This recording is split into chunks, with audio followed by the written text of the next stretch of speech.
welcome back. This video is going to be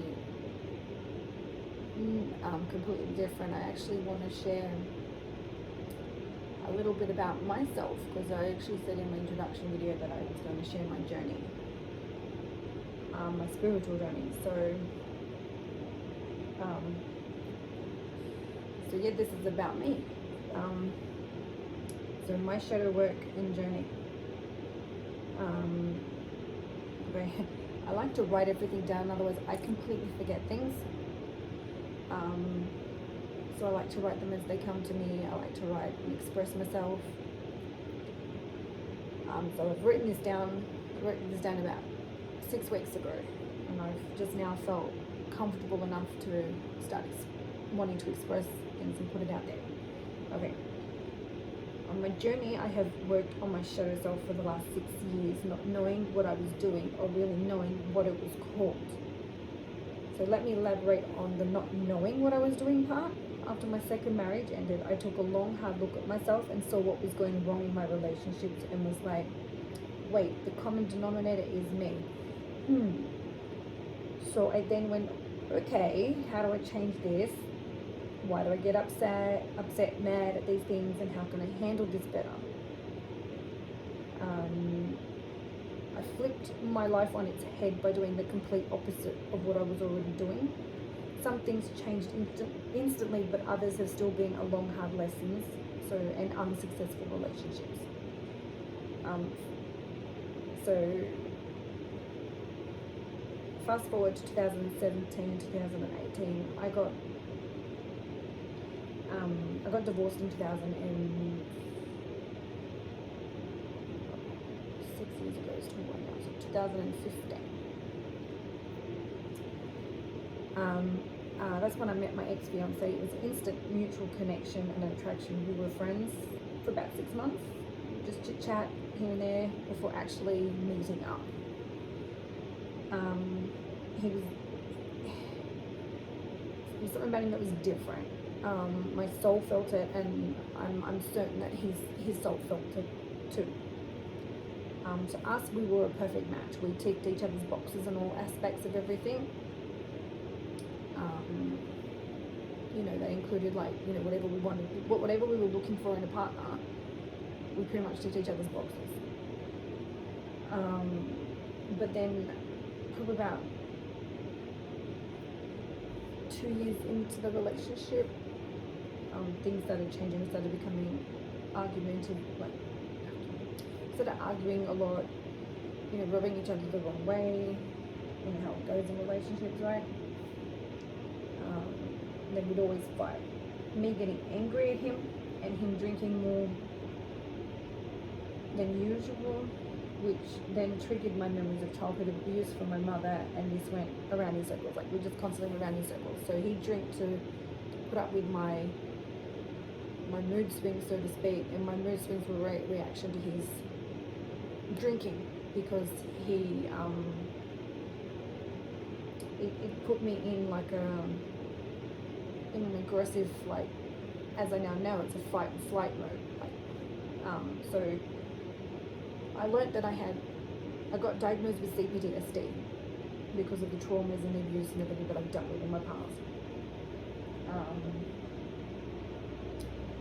Now, he thought this would solve our problems if I was medicated and that, but it just blanketed the situation, or, put a band-aid on top of it for me, because it was unhealed traumas. I hadn't quite started the healing process. I hadn't faced those. I didn't want to face those yet. Because to me, in my head, where I was at the time, going downhill very quickly, I was like, well, why is it me having to face all the problems if you're not taking accountability for your BS, right? So it's like, well, my attitude was like, F you kind of thing. No, I'm not going to get help unless you get help. Because he was in denial about his drinking. Yes, he had a drinking problem. It was our sore spot in our relationship for a very long time. And it was the end of our relationship because it was just too much. It was like, so it kept going round, and it was just, it was just turned nasty towards the end. And instead of us turning to each other as a couple when things are falling apart for him and then for me, beginning of 2020, we pushed each other away instead of pulling each other close.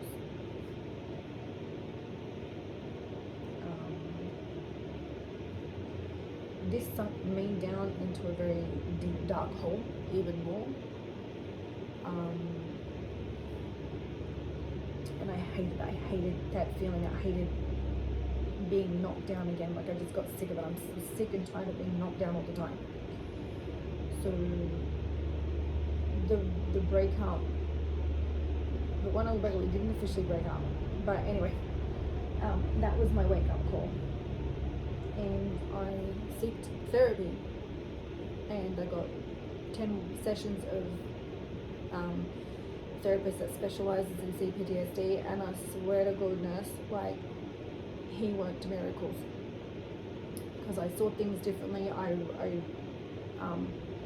stood up to my accountability of things, and I started apologizing and changing my actions on how I was to people. I started making amends for my wrongdoings and my words. If anyone has ever had PTSD or CPTSD,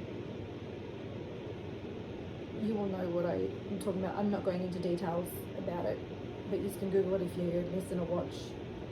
Google it. It's pretty, you blank out and you can do things when you're at a place that you don't want to. Yeah. Anyway, I'm now going to explain. So doing that, the therapy taught me to set clear and define my boundaries to people so they wouldn't step on there. So learn my triggers, learn how to deal with my triggers when they arise, etc. So that's what I've been doing pretty much for the last 12 months of my life. And it's healed. So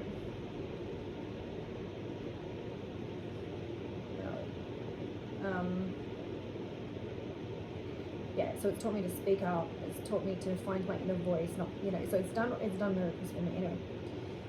So I have cleansed my soul and purged myself of social stigmas and expectations, and started living for me and doing what's best for me and my children. So I don't take no crap from no one anymore. Like, if it is toxic for me, if I feel it's toxic for my family, I will just like, no thank you. I will be very clear with them and go, yeah, you know what, no. And if they overstep that again, then it's like, bye-bye, you're not, my therapy opened my eyes not only to the toxicity and narcissistic ways of people in my life, but how I had come across to people. That was the hardest part for me. That was very confronting. That was like, oh my God, I felt sick into my stomach, because of like, no wonder why people walked away from me at the end of the day. If I was like that, I would have walked away from me too.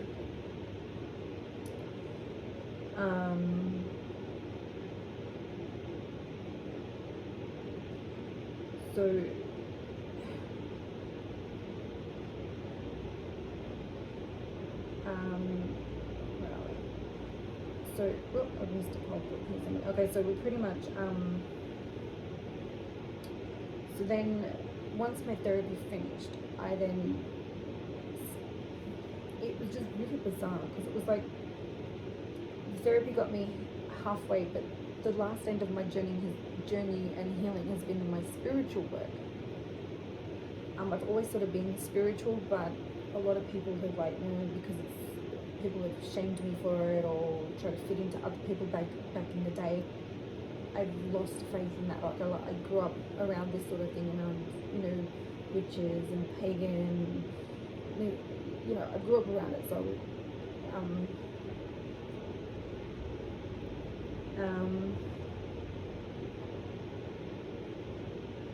so you can apologize to people, but you need to show actions as well. So that's what I'm trying to say as well. Like, you can, a lot of people talk, but if you don't back up your words with your actions, people aren't going to see it change. They're not going to really care.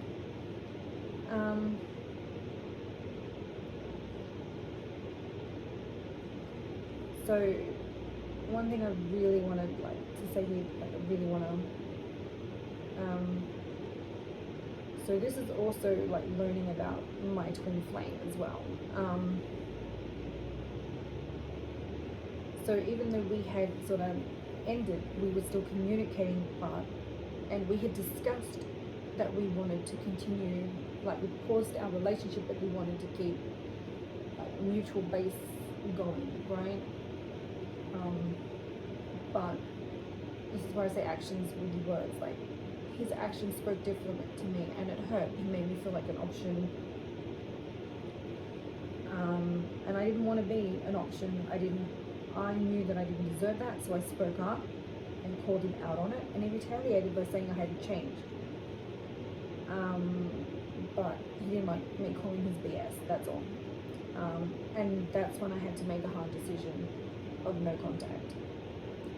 It broke me down again in a way that was like, why? Just why but? And then I had to really, really go on a soul journey. Like this is where things started changing for me. I was questioning the relationship, everything. So I couldn't understand his actions at the time, why he did what he did to me. It was just, I couldn't understand it. So, you know, how like, I couldn't understand why you can say you love someone so much, but yeah, treat them like that. So, you know, it hurt. I was hurt and I felt bitter towards him. So, so that was July to September last year. And then once I had no contact there, yeah, like that was it. We hadn't really had, so months had passed. So fast forward to the beginning of this year, like yes, I did some things that I shouldn't have done, but I'll get into that after. So months passed, and I'm just saying here that I was drawn to him like a moth to a flame. Like why all of a sudden I'm missing him again? Like where the hell are these feelings coming from? So I was seeing synchronicities everywhere, his name everywhere, hearing his songs, hearing about our songs, seeing, like literally thinking I'm seeing him in people, right? I started looking at his pictures, started, you know, rereading messages, etc. And I was like, why? Why is this happening? So my feelings for him had resurfaced. So I turned to spirit and pretty much asked for answers, and bam, like I opened up TikTok, I'm not joking, and the first video was about twin flames. And I'm sitting there going, right, okay. And then it was like a lightning bolt, like bam, there you go. So then I started turning to spirit more and more, turning into like looking at the tarot cards and connecting with the divine. And that's when I started getting my downloads. It started with songs, and then I'd connect and I would just randomly draw pictures, and then I'd pull cards, and then with the messages in the cards. I started hearing things. I've always had this thing where I could smell different things around, so I can sense when one of my uncles is like my uncle was a smoker, and no one in my family smokes. So when he's around, I get a real big waft of cigarette smoke, and I sort of say, can you please step outside? So I've always had that ability to connect. I've just never really honed into it much. So this year has been major kick up my rear end to do the last legs of my shadow work, like really dive into it. And having issues with my family have been the big hold up for me, meaning I didn't know my dad's side of the family. That came out last year.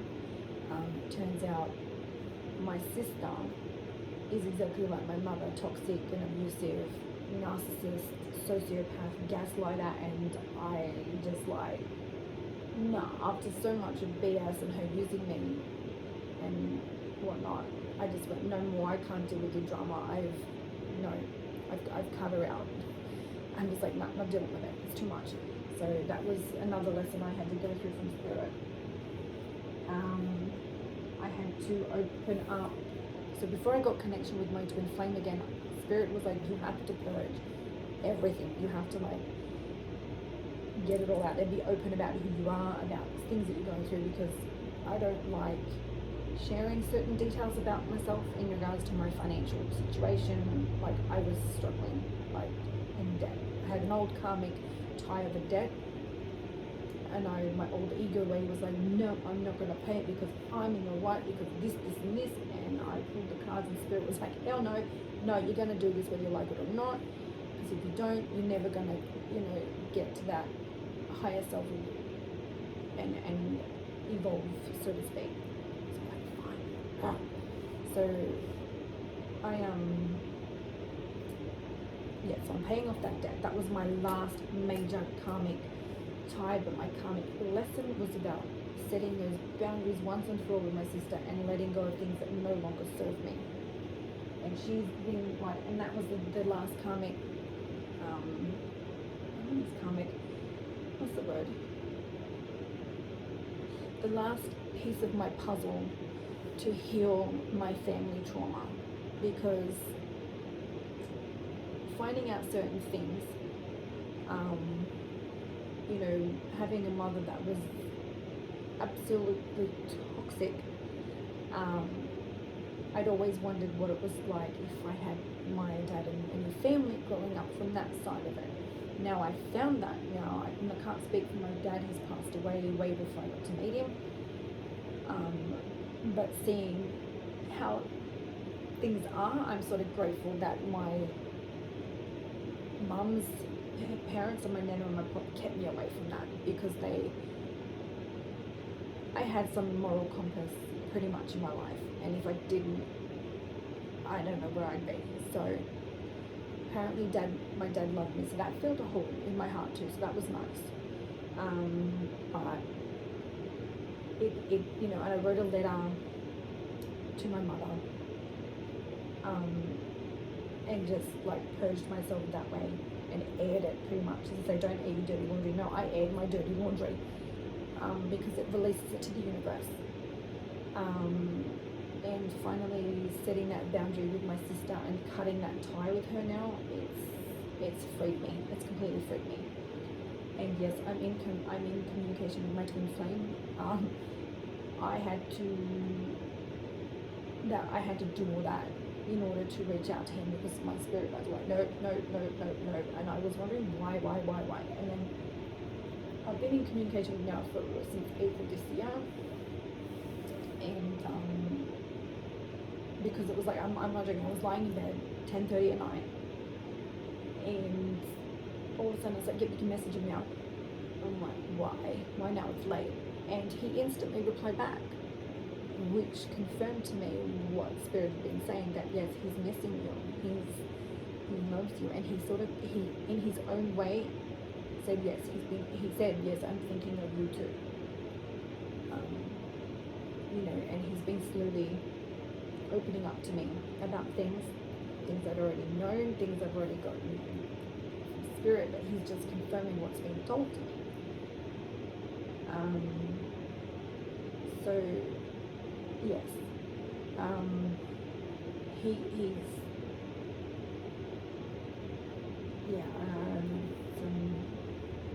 but I also know that he needs to go on his journey too, because he's in a place that isn't good either still, but I know that he needs my support and my light to shine him on the right path. And it's a hard lesson that I'm still learning, because I want to move things forward. So when I do my readings on him as well, it's like Spirit's also there for me as well to like say, hey, you know what, slow it down, concentrate on yourself, do your thing, and let him. So yeah, I think that's all the things I really wanted to get out.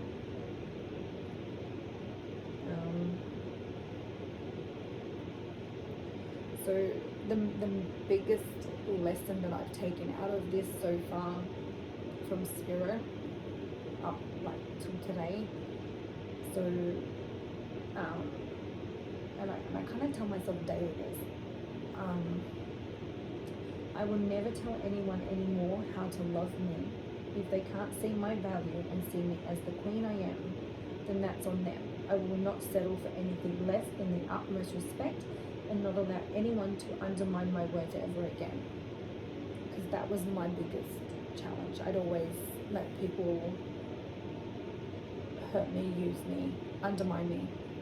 So, and I'd always be begging for people's attention. Love me, you know, like, you should be doing this for me, you should be doing, no.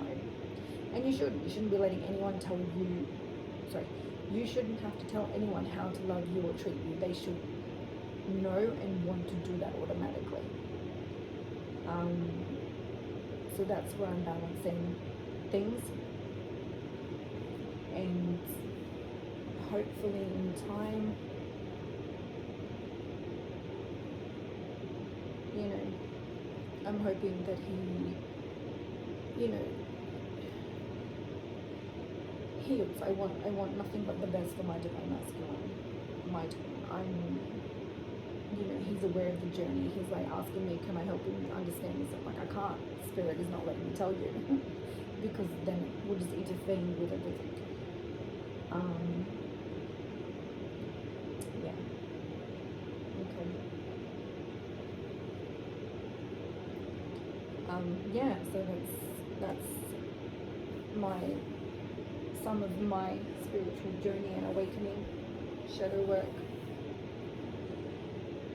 etc. So I'm still learning. I think this is a constant process in life. I think it doesn't end, which is nice to know. But the more we shed, the more we live our true lives and be true to ourselves, the more we become untouchable in a way from others entering our soul in a negative way. That's how I see how this goes. Yeah. Okay. Thank you for anyone who is listening and watching. I appreciate it, but I thought I'd share that and put it out on there. And my eyes are very drawn to my incense coil. It's like gone in a loop. It hasn't ashed off. If I can show you without switching off. Let's see if I can show you. If you can see that, it's just curled like a circle. Yeah, I hope so. Okay.